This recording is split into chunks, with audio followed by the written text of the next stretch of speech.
5 years back, my older sister, Jackie, ran away with her deadbeat college dropout boyfriend, Scott. She was 20 at the time he was 21, and they'd been together for 5 years by then. The two of them had been inseparable since school, and my family had never approved of him because he had always been up to no good. He was not particularly good at academics and was constantly getting in trouble at school and in high school. He started smoking and drinking and doing everything that one should not do. My parents always wanted her to break up with him, but she was determined to be with him, and there was not much that we could do because even when we would fight about him, she would still go see him afterwards, and it didn't matter to her that he was not the right kind of person for her. And then we lost my father 5 years back to a massive cardiac arrest. I had just turned 19 at the time, and I still remember feeling like my world had been turned upside down. Even then, Jackie refused to cut down on her time with Scott and even invited him to the funeral, knowing that we did not have a good relationship with him. At the funeral, he was high as a kite, and that was where we drew the line.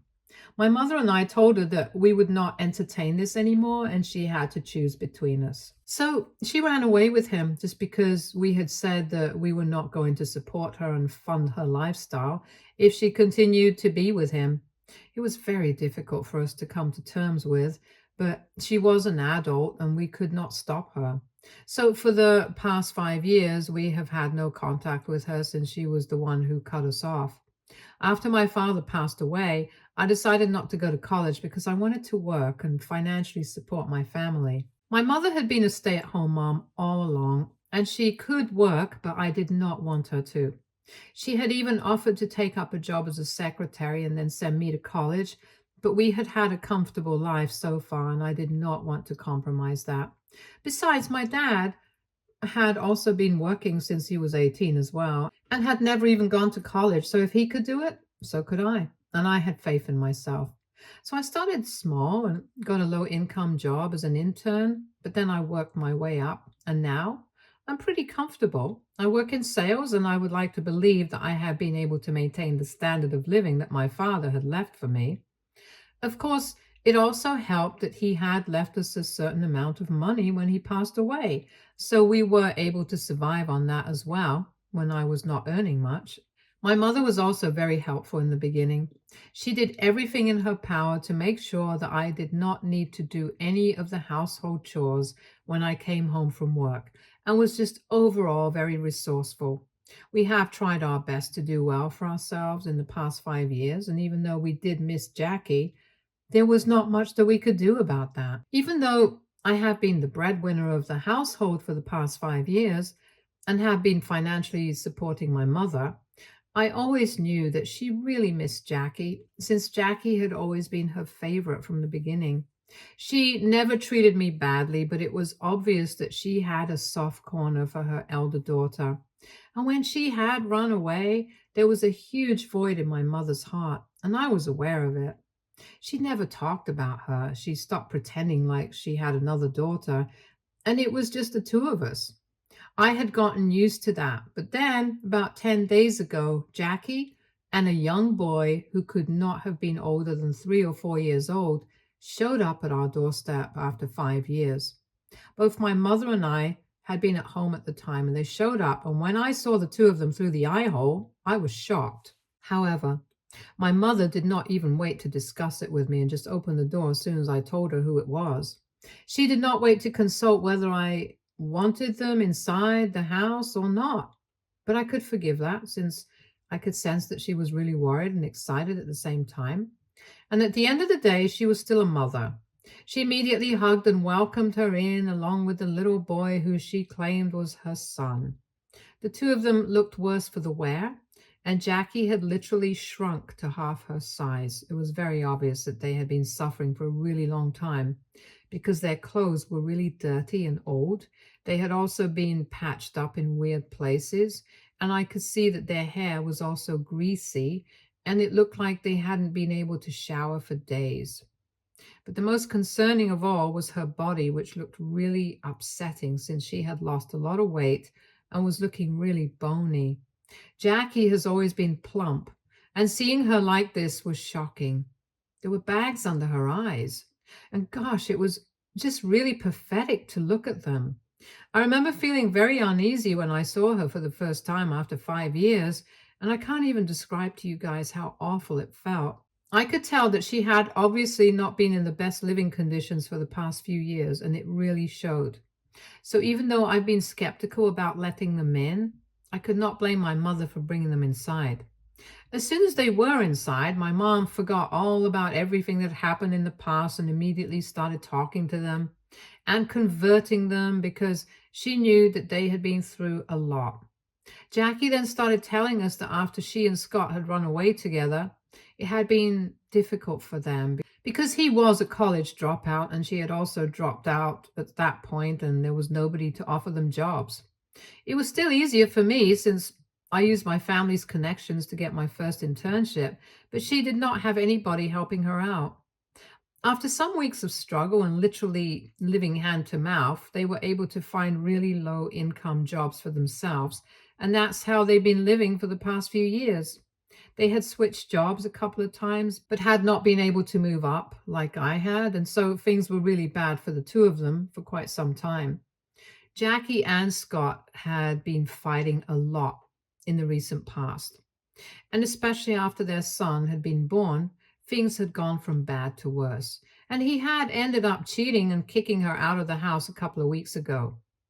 With nowhere else to go, she had come to the only place that she knew she would be accepted, which was back home. She wanted to ask us to forgive her for everything that they had put us through and take us back into their lives. I wanted to discuss it with my mother before committing to anything, but before I could even say that I needed a moment to discuss this, she told them that they did not need to worry about anything anymore because now they were back and she was going to take care of them. I found that a little shocking because I was the one who was earning. So it was technically something that I would definitely have to be a part of. And I felt like this was something that we needed to discuss. But she had already said that, and Jackie seemed so happy that I did not feel like raining on their parade. It was not until later that they had gone to freshen up that I pulled my mother aside and I asked her if she was serious about this because for 5 years we had not been in touch with them, and we didn't even know exactly how they had managed to get themselves in such a bad state. Because from what they had told us, they had had jobs in the past, so they should have been able to save some money at the very least and be able to live decently. However, from the looks of it, it seemed like they had been spending their money on something else altogether. And I had a sneaking suspicion that she might have been into drugs or something because there was no way that they had jobs in the past and were still looking like that. If they were into shady and illegal things, I did not want to accept them back into our lives so quickly and thought that we needed some time to think about this. But my mother was not on board with that. She told me that after 5 years, my sister had finally come back home, and now it was her family's duty and responsibility to make sure that she was well taken care of. My mother made it very clear to me that she was not interested in whatever she had been up to in the past, and now that she was back, it was a clear sign that she wanted to get her life back on track. If she had not wanted that, she wouldn't even have come back in the first place. So now we could not turn our backs on her when she was asking for our help and be mistrustful and weird. She had a point. So I decided to give it a chance, even though I did not fully trust the two of them. I got to live together with them for just 2 days, and I was kind of worried about how things would turn out in the future. But just 2 days after they had returned, my mother sat me down when she was out looking for jobs, and her son was napping. And then she told me that she wanted me to find a place of my own, now that my sister was back. I was dumbstruck because I definitely could not understand her reasoning. But she told me that our house only had 2 rooms, and while I had a room for myself, she had been sleeping on the couch for the past 2 days while Jackie and her son had taken up the other room since the child didn't feel comfortable enough on the couch. It was causing a lot of problems for her back, so she wanted me to move out and have my own life and an apartment of my own. I suggested that maybe Jackie could stay in the living room if it was becoming a problem for her. But she told me that she did not want that because she wanted them to feel accepted in the family, and she couldn't force them out of that room and make them stay in the living room with no privacy or comfort after she had already offered to let them have it. I found that very offensive because she was basically kicking me out after I had supported her for 5 years and had been the only person who was there for her. But now, just because her daughter was back, she had completely forgotten about me and only cared about their comfort and their privacy or whatever. Jealousy wouldn't be the word that I would use for myself at that moment, but I was definitely very pissed off and kind of humiliated. I guess I just felt betrayed by the way that she was acting, and instead of trying to understand where I was coming from, she decided to accuse me of being jealous of Jackie and said that she knew that I had always had a problem with her, but the way that I was behaving was not acceptable. She was acting like I was someone who was jealous and insecure of Jackie coming back, and even said that I had had her all to myself for so many years and that should be enough for me. So there's no need for me to act like this now. She said she just wanted me to make one little sacrifice for the well-being of Jackie and her son, since they had been through a lot, and it had been unimaginable, so I needed to cut them some slack. It turned into a really bad fight, and I decided to pack up my things and leave that very day. It has been a few days since then, and I have been living with a friend since I can't find any apartments on such short notice. But I feel like I can't go back to living with my mother anyway because of what happened 4 days ago. After I left, I decided not to speak to my mother because she had really pissed me off and I was feeling very upset. So I muted her and I also blocked Jackie. I did not want anybody to be able to have access to me, and so I did not know what was going on after I had left. And then I received a call from my mother 4 days ago, and she was in tears. So I obviously got very concerned about her, and she told me that the police had shown up at our house and had placed Jackie under arrest, and she was in their custody. And from the looks of it, even she was under investigation. I was shocked to find out about that because I knew that there was something shady going on, but I had not expected her to get arrested so soon. When my mother told me the real reason why she had been placed under arrest, I was even more shocked because apparently the kid that she had brought along with herself was not even hers. He was not her son, but he was definitely Scott's son, and she had basically just kidnapped him and made a run for it to get back at him or whatever. It was completely unhinged. And when I found out about this whole story from my mother, I knew that this was serious and she was obviously calling to enlist my help. My mother told me that apparently the kid that she had brought along was the child that Scott had brought home when he had decided to kick her out. That was his son with his affair partner, and Jackie had been really upset about it. So when she got kicked out, she decided to kidnap him. And the poor kid was just 3 years old. He hadn't exactly been taught anything about such situations, so he just came along with Jackie, since she'd apparently convinced him that she was taking him to Disneyland, and then started threatening him to keep his mouth shut around us or she'd make sure he never got home. The cops had been looking for her for a really long time, but she had been practically untraceable because she did not have a phone or anything of the sort. Eventually, they were able to find her out, and I'm thankful for that. It was crazy, and I told my mother that she should have really discussed things with me before allowing Jackie and that kid to move in with us, because now she was going to be investigated as well. And even though the cops were not going to suspect anything since we had not been in touch for so long, it was still going to ruin her reputation if people find out about it. On the phone call, she told me that she wanted me to help her find a lawyer and prove that she was not involved in any of this. I told her that I would do that, but it would mean that she would have to stop speaking to Jackie because she had put our family in a really difficult spot, and I didn't appreciate that. But my mother thought that it was an unreasonable demand because no matter what she had done, Jackie was still our family. And she expected me to help her as well and things, that we should testify against Scott when the trial begins and try to save my sister. And that's where we disagreed, and we had a really bad argument on the phone because I was not on board with that. I think Jackie deserves to be punished for what she did. Being cheated on feels bad. I know that. And I know that it probably makes people feel like crap. But that's not an excuse to literally kidnap a child and then put your family in danger as well. That is unhinged behavior. And I don't feel like helping her out and becoming the bad guy in the process. So I made things very clear to my mother, but she said that I was just letting my jealousy and insecurity show yet again, and said that she wished she had raised somebody with more compassion than me. My mother started acting like I was the villain here, and now I'm seriously considering if I actually am or not, because I feel bad and I don't know what to do.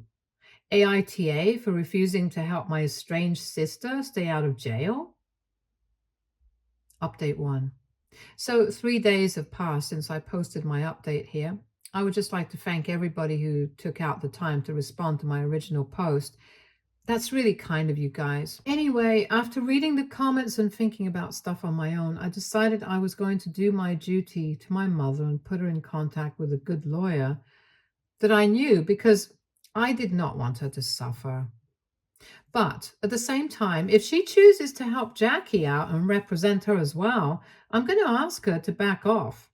My only duty is to my mother, not to Jackie. She abandoned our family long ago, and I no longer feel the need to justify or stand by her. If my mother does, that's her own business. I don't want to interfere with that. But then again, I don't feel the same way, and I have been very clear on that front. I cannot believe that my mother tried to gaslight me and make me believe that I was the bad guy for not wanting to help out my sister, who is literally a kidnapper. That was really unfair of her. But anyway, I can't help the situation now. I'm still living with a friend and trying to look for an apartment just so that I can be distracted from all of this. I know my mom will not go to jail. She has nothing to do with any of this, and everybody knows that we have not even been on speaking terms with Jackie for the past couple of years. But then I'm always worried for her. Even though we're not on speaking terms right now, I'm still worried for her, because it has just been the two of us for so long. After my father, she was the only person who was there for me, so I do have a relationship with her, and it's very important to me. But I don't know. The only thing I can take solace in right now is that the lawyer that I have contacted and put her in touch with is a solid woman, and she has had plenty of experience in keeping people out of prison, so I'm counting on her. She's also agreed to help me out and lower her charges for me, specifically since I'm really good friends with her brother and we work together. Her brother has reassured me that everything is going to be fine, and I'm taking their word for it. Until then, however, I'm going to make sure I don't speak to my mother, since she hasn't shown any interest in speaking to me after I had that phone call with her the other day. Even after the lawyer contacted her and agreed to take her help and allow her to represent my mother, she still didn't even call me to thank me for what I did for her. So I don't know how to feel about any of that. But I'm just hoping that she comes around. Update 2. Hello. So the trial against Jackie has begun, and it's going to be really intense for my mother. I'm pretty sure it's not going to be easy for her to watch her favorite daughter being persecuted. She has not tried to get in touch with me after that phone call that we had the other day, even though she is working with the lawyer that I put her in touch with to represent her. Like I said in my previous update as well, I had been expecting her to contact me to at least just thank me, but nothing of the sort has happened. Anyway, I did what I had to do as her daughter, and now it's not my business anymore, since she has made it very clear to me that she doesn't want me to be a part of her life. Up until a couple of days ago, we were not on speaking terms, but at least she did not have me blocked everywhere. However, I found out recently that she had blocked me on Facebook and had even blocked my number, because I tried to call her to confront her about blocking me on social media, and then I realized that my phone number was blocked as well. I could have contacted her by calling her through my friend's phone number, but it just did not seem worth it, so I let it go. Besides, now that I know that she does not want to speak to me or even let me know what's going on in her life, I've received the message loud and clear. I've told the lawyer not to contact me about any updates in the trial. My only job was to put her in touch, and I did that. And now I don't need to know what's going on and bother myself with it. The search for the apartment has been going well, though, since I have been able to finalize one and the rent is a bit high. But now that I don't have to support my mother anymore, I guess I'll be able to afford it. Initially, I had been worried about what was going to happen to my mother now that she does not have anyone to financially support her. But I figured that she must have thought about it since she had been so confident and kicking me out and cutting me out of her life. I'm just hoping that she doesn't come back to me in order to get financial support from me because I'm not going to continue with that after the level of disrespect that she has shown me. I'm just glad that in a few days I'll be able to get out of my friend's hair because I think I've bothered her for long enough. And even though she insists that I can live with her for as long as I need to, I just need some space of my own and think about what's going on in my life right now because a lot has happened over the past few weeks and I am yet to process it. So I might take a few days off from work as well and just try to sit with my feelings for a bit. I really need that. Update 3. Hi, it's been 2 months since the trial against Jackie started, and she's on her own right now. It was proven pretty quickly that my mother had nothing to do with this situation, and she was not aware of the fact that the child that Jackie had brought along with herself was not actually her son. She and her lawyer were able to prove that she was not involved in any of this, and after clearing the charges of the lawyer, she told her to convey her thankfulness to me. When I was told about it, I was very upset because she surely could have reached out to me to tell me about this. But even after 2 months, she didn't want to talk to me. I don't even understand what she's so mad about since it's been proven that Jackie is the bad guy here and I was right for not wanting to help her. I really want to confront her about it, but I don't know if it's worth it or not. I've been struggling with this dilemma for the past few days because ever since the lawyer reached out to me and said that this is what my mother had to say, I've been having mixed feelings about what to do. My life is going smoothly right now. I have a decent job and I'm about to get promoted at work. I have my own apartment and I've been living by myself for the past couple of months, which has been nice. Lonely, sure, but really nice. I have even started seeing somebody for the past few weeks, so everything is going on track. But I feel like I really miss my mom. And I know that most people in the comment section have said that she is really toxic and I need to keep her out of my life. But she's still my mother. And I guess you guys are forgetting that after my father passed away, she was the only person I had. We had other family members as well, but then the only person who could actually feel and share my grief was her. And I really do miss her, even though what happened recently was not right. In spite of knowing that, I still miss her. And the least I can at least do is get some sense of closure and have one last conversation with her, which is not on the phone. So I've really been considering reaching out to her and meeting her just once. Update 4.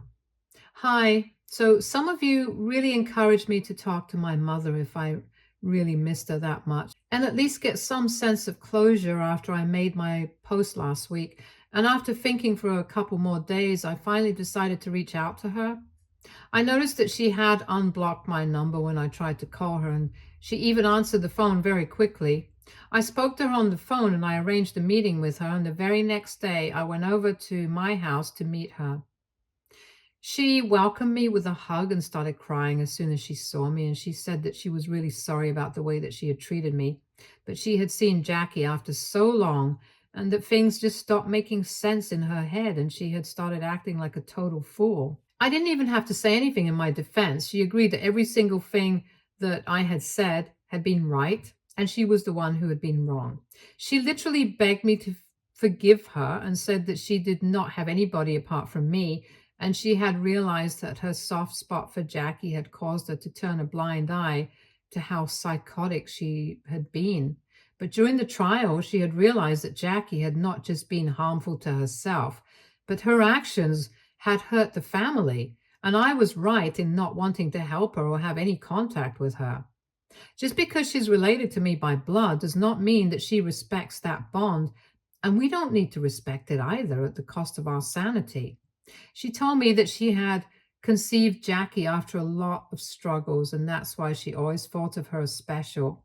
But she now knows that she was wrong, and she should not have treated me that way. I was not surprised about the fact that she confessed to having a soft spot. Everyone had known that all along. But when she told me that she was going to try and work on this and wanted our relationship to get better, I was really happy.